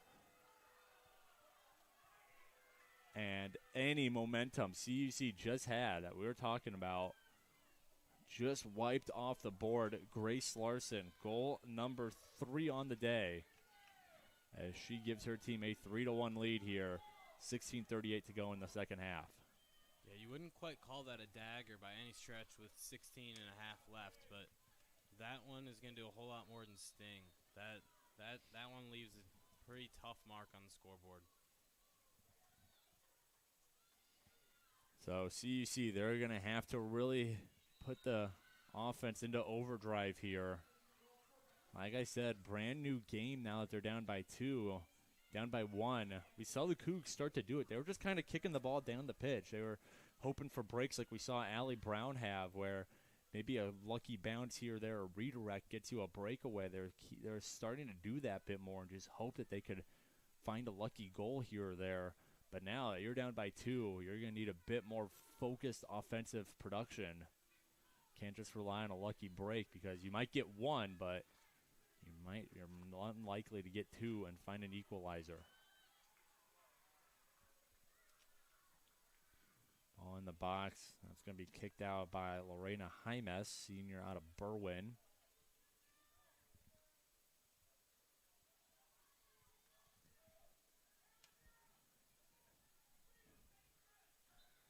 And a half to play here in River Forest.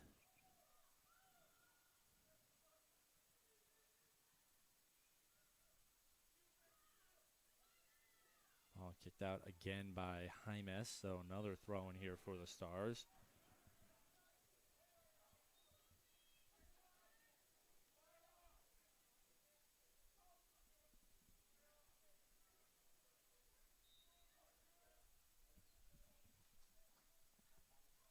CUC trying to get control. You can tell it's very quiet here in Concordia Stadium right now. That Larson goal killed a lot of momentum CUC had going for them. As here come the Stars trying to come away with it. Handling it was Coxon. This ball put towards the middle of the box. Larson, another shot. Sheriff a save, but not enough on it. Grace Larson taking over here with goal number 4. A tricky bounce. Sheriff unable to play it. And you said, Dave, that third goal, you wouldn't call it a dagger. That one right there, that might be the dagger for the Stars. Put on a clinic. That is one of the best performances I've seen in a long time here. That is incredible performance by that star right there. Grace Larson, 4 goals. She now takes sole possession of first place on the team in the goal scoring category with 9. She came in with 5.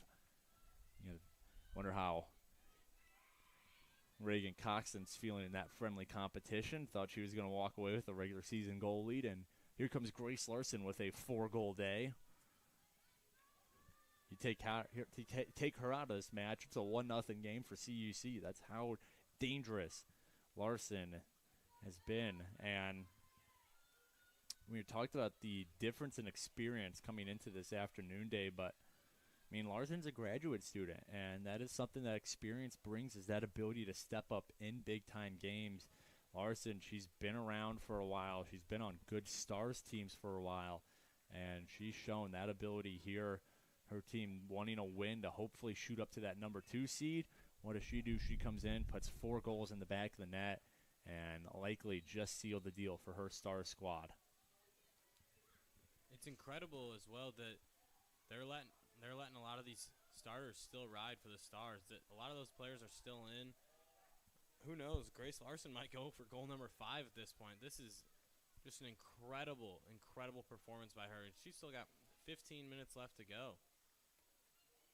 What a display. You take a step back. You got to assume that that's going to be getting some kind of award in some fashion, whether it's that NAC Player of the Week or take it a step further on the national scale. But wow, what a game she's having so far.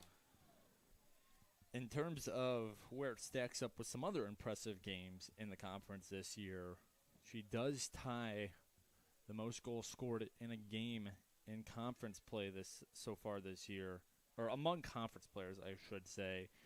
Daisy Martinez of Rockford. She scored 4 goals versus Eureka College on September 3rd. So Larson is at least tied for that one spot. And like you said, Dave, she's still out there right now. Number 10 in Navy with the gold lettering. As here's a ball off the football uprights. Takes a doink. Goal kick coming up here for Grimmett. So she's still out there. She has a chance to set that record for this season alone of most goals in a game if she can find number 5, assuming Coach Carrillo keeps her in.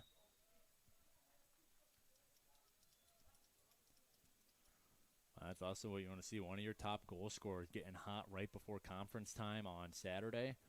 She's going to have a ton of momentum and feel pretty good about her shot with whoever Dominican faces up against on Saturday.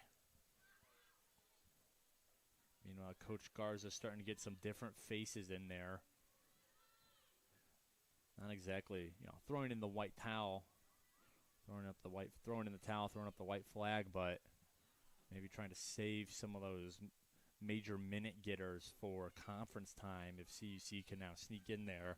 So with a loss looking more and more likely for the Cougars, and they're going to need to score 3 goals against a very good defensive Dominican squad. Yeah, as much as they kind of find some frustration over how this performance has kind of turned for them, they still have a strong chance of making the tournament, considering WLC, if they end up losing, then that would allow CUC to get into the tournament. And you take a look at it and you say, well, who are they playing? Wisconsin Lutheran will be taking on the number 2 seed MSOE at this point, who's also going to be competing, as they're not gifted their seed yet. They're knotted up for potential as being anywhere from the 2 to the 4 seed, and obviously you want that home field advantage for as long as possible. So you got to assume that they're going to be playing there extremely hard all day. And if they are able to play like that MSOE team that, Peter, you and I saw a handful of weeks ago here at Concordia Stadium, that would be an extremely tough team to beat. Yeah, I mean, Dominican, assuming they hold on to a 3-goal lead with just about 11 minutes left to play here, they're going to jump up to that number 2 seed.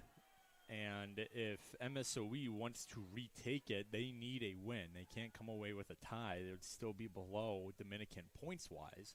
So MSOE, they're going to need a win tonight if they want to jump back up to number 2, especially with how Dominican is well on their way to a win here against CUC. So, yeah, WLC, they got their work cut out for them.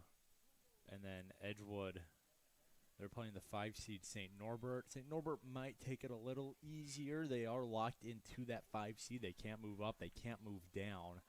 So they're really not playing for anything at this point other than some momentum going to the conference tournament. But, with a loss in this game, CUC, they need a WLC loss and an Edgewood tie or loss. Or if CUC wants to settle for the 8 seed, then they need WLC to win or tie, and Edgewood to lose, or they need WLC to lose and Edgewood to win. So we can go over those one more time before we close out the broadcast here, but it's very possible. It's just going to be, what do those other 2 teams do? Obviously, the best answer is if they both lose and CUC's in. But if one of them ties, that's where things start to get a little interesting, or one of them wins. As Grimmett gets set for a kickoff here. Less than 10 minutes to go as the clock is stopped for some subs. And there goes Grace Larson, number 10 on your screen, running to the far sideline. She will... Oh, excuse me, she's still staying on. I looked like she was running off for a second, but Coach Carrillo's going to keep her on. See if you can get number 5, maybe.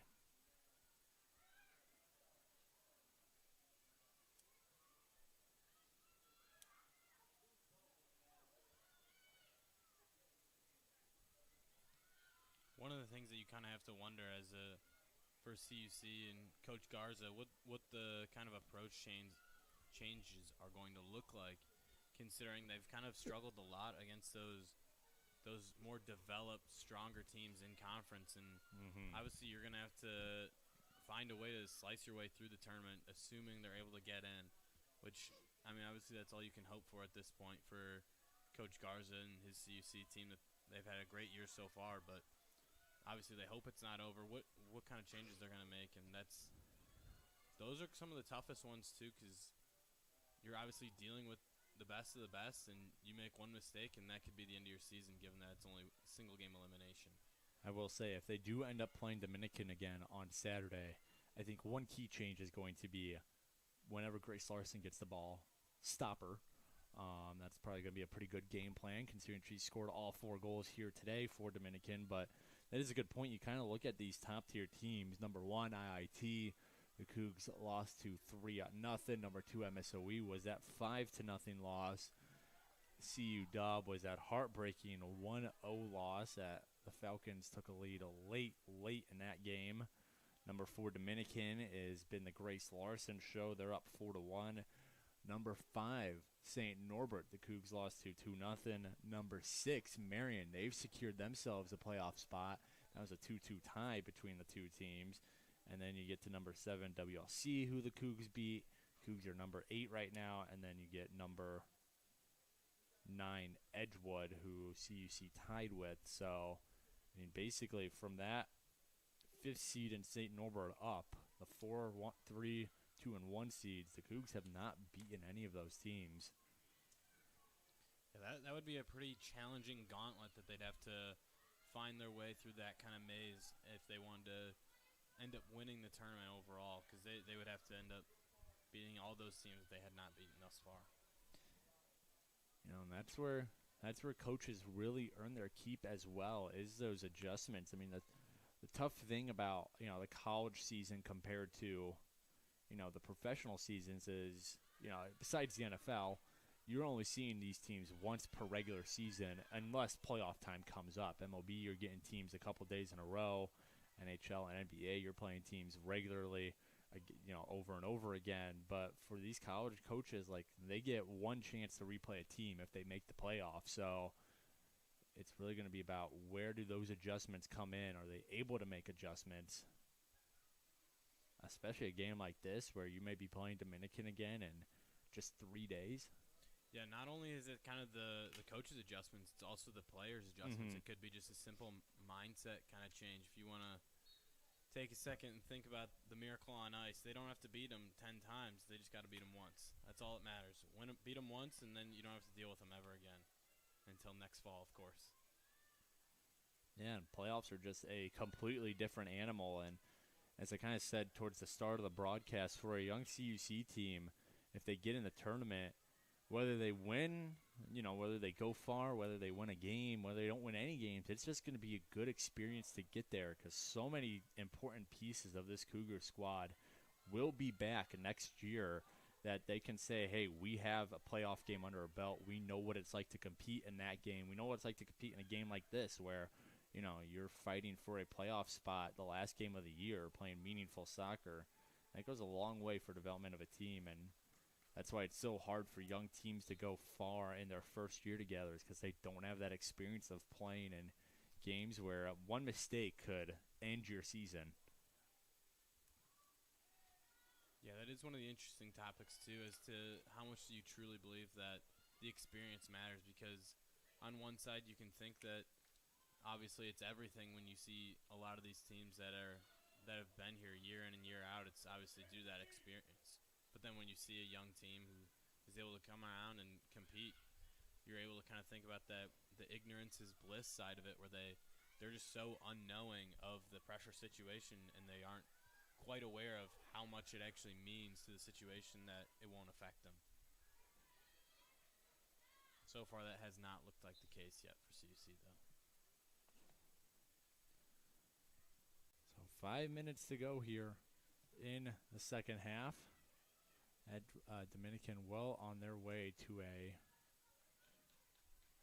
I would say dominant win over the Cougs, but again, you got to remember all 4 goals have come from Grace Larson.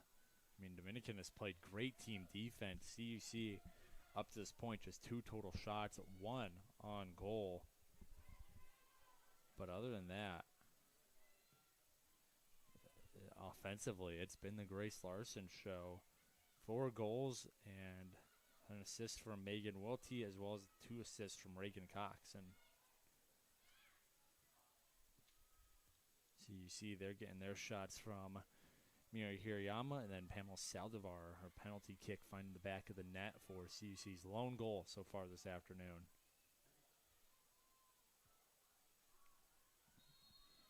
As a Cougar gets dragged to the ground. That was a aggressive pull from Sierra Rue Jr. out of Naperville. Somewhat local product.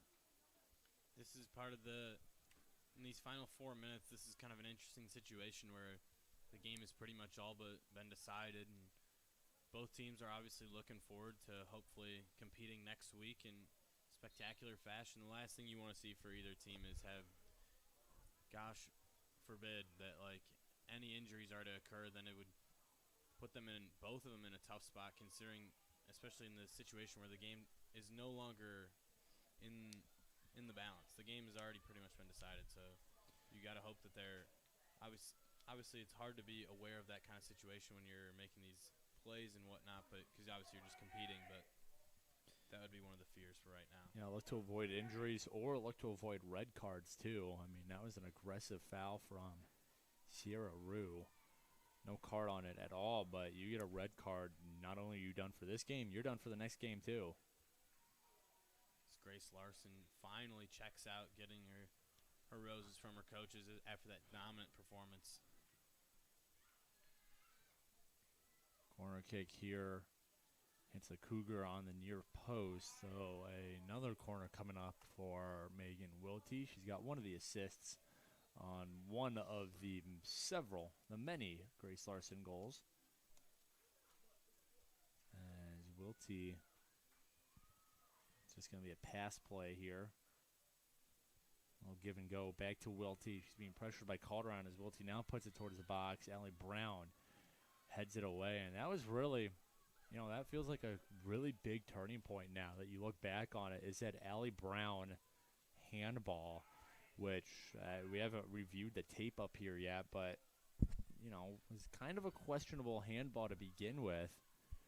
If that was a 2-1 game at that point, even though it wasn't that long ago, if you don't call that, Allie Brown goes down and scores on a breakaway, which wasn't a guarantee by any means, but a pretty good chance. She goes down and scores. You got a 2-2 game. It's a brand new ball game.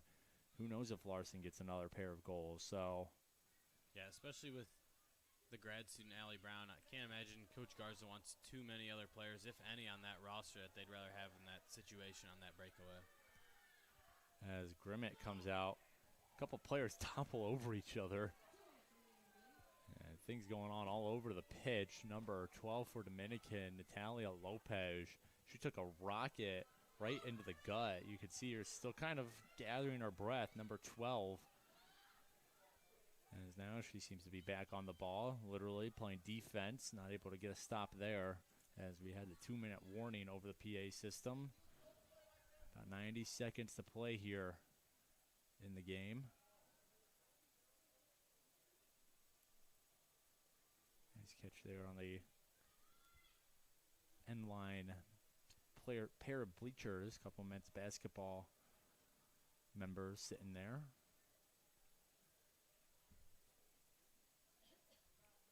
One set of bleachers on that end. On the other end of the field, you have 2 sets of bleachers. Not the most obvious spot to set up, but pretty good view of the pitch. Assuming you can able to catch any errant shots your way.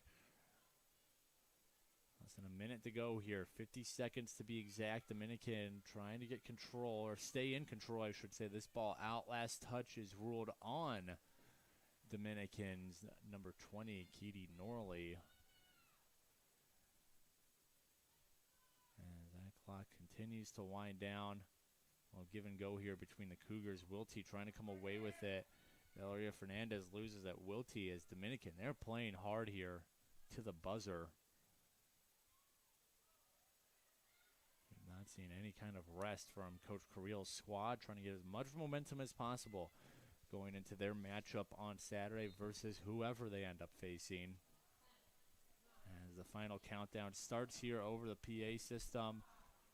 Stars lose that last touch by the Cougs, but it will not matter.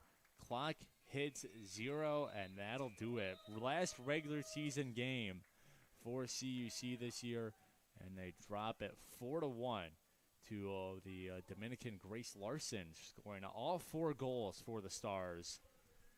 As they pull away one more win on the regular season, and now the Cougars just have to wait until tonight. We can go over those circumstances in a little bit. Let's recap the final statistics from today's game. So the Stars, they pick up the 4-1 win.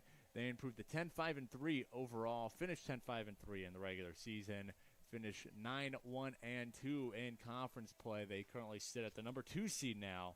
They're going to have to wait to see what CU Dub and MSOE do later today, as they also finished with a 3-2-2, 3-1-1 away record this regular season. They'll be back in action Saturday versus right now the number 7 seed, but could end up facing the 6 seed or the 5 seed, depending on what happens tonight. In terms of the Cougars, they fall to 7-8-4 to finish the regular season. 3-5-4 in conference play, 6-3 at home overall, 2-3 in conference play when playing at home. And now they just have to wait. We'll go over those situations in a second here, as I mentioned. In terms of the game stats, Dominican, 18 shots to the Cougars, 3, 8 on goal for the Stars, 1 on goal for CUC. Pamela Saldivar's penalty kick, 4 saves for the Cougars out of Brooke Sheriff. And Sarah Grimmett, no saves on the day, but she only had to face 1 shot.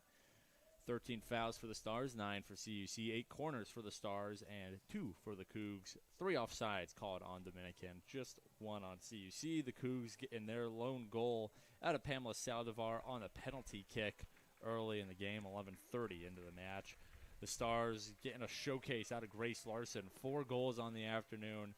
She's been assisted by Ariana Barney, Megan Wilty, and Reagan Coxon. So stat change there. Coxon went from having 2 assists to one of them being given to Ariana Barney. And that'll do it for the game. Let's go over those postseason circumstances really quick for CUC. So with the loss now, the 6th seed is out of the question for the Cougs. To secure the 7th seed, they need a WLC loss now. They played tonight against MSOE, and they need an Edgewood tie or loss. Edgewood playing against number 5 St. Norbert tonight. If CUC is going to land in the 8th seed, they need either a WLC win and tie and an Edgewood loss, or a WLC loss and an Edgewood win. CUC, they will be knocked out of playoff contention if both Edgewood and WLC win or tie their games tonight. So the Cougs going to be glued to their TV screens tonight as they watch the Edgewood Eagles take on St. Norbert College at 6:45 at St. Norbert, and then the Wisconsin Lutheran Warriors taking on MSOE at MSOE at 7 p.m. tonight. But Dave, let's get your final wrap-up thoughts here. Cougs drop a tough one to Dominican here. Grace Larson popping off for the Stars. But despite that, despite the fact that they may not even make the postseason, depending on what happens in those 2 games tonight, you still have to think this has been a good season of growth out of this Cougar squad. Yeah, this will be, unfortunately, the last time Peter and I will be on the call for the soccer season for women's. But overall, I'd say a huge stepping stone, no matter how the games end up going tonight, for Coach Eddie Garza and his program overall. I mean, he has completely transcended the way the university and the conference has kind of started to think about women's soccer overall, as they've kind of been a rather tough sport in years past, but he's completely kind of transitioned into what looks to be and hopefully will be a future perennial conference playoff regular, you could say. But hopefully the games go according to plan this evening, and then they won't have to worry about it, and they'll be able to look ahead to next week. So the Cougs, if things work out tonight between that Edgewood and at WLC game, they will be back in action this Saturday, November 2nd, taking on either the number 2 seed, which right now is Dominican, or they'll be taking on the number 8 seed, which is Illinois Tech. I don't know if anyone wants to face Illinois Tech right now, so the Cougars going to be watching their TV screens tonight to see where they end up and see if/when and who they are playing on Saturday. But that'll do it for this broadcast on the Cougar Sports Network. I want to say thanks to everybody who made it possible. Field level, working the substitutions. We had Tyler Dorsch, Alan Mateo working the camera up here in the broadcast booth. And then we are all under the direction of our graduate assistant, Sydney Lloyd, our assistant sports information director, Corey Welch, and our sports information director, Kayla McLeod. Dave Dimeling joining me on the broadcast all afternoon. Most likely last time we'll be together on a soccer broadcast, so it's been a fun fall here in the CU in the Cougar Sports Network for working some soccer broadcasts. But hopefully Cougars back in action this Saturday if they're able to sneak into the tournament. Coverage for that game, and if it's happening and when it's happening, where it's happening, can be found on our website, cucougars.com. But until then, this is Peter Borkowski signing off one more time for the 2020-24 women's soccer season. Wanting to say, as always, go Cougs!